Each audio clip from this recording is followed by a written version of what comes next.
Upang malaman kung paano makatipid sa paggamit ng load, halika! Ng cellphone at ituro ko sa inyo kung paano ito gagamitin. Paano makatipid sa paggamit ng load? Itap natin ang settings. Ang pangalawa, itap natin ang SIM and SIM card, data and security.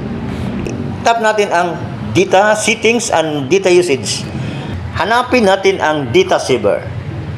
Once na-open na yung data saver, kung wala sa settings ng inyong cellphone, ang in-explain ko kanina, itap natin ang Play Store at dito sa search bar, Internet Data Saver Firewall Apps.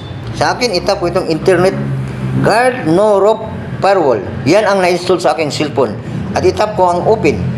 Ganyan, naka-turn off. Kailangan nyo talagang i-turn on para gagana yung apps na ating ginagamit. I-explain ko sa inyo kung paano ito gagamitin. Halimbawa, kapag gumagamit ka ng mobile data wifi, pag ayaw nyong gumagana ang antivirus na yan, itap nyo ang parang symbol ng wifi. Once na-tap na yung symbol ng wifi, ay automatic binablock na yung antivirus na yan ang pagkain sa ating load. Makatipid na tayo sa ating load.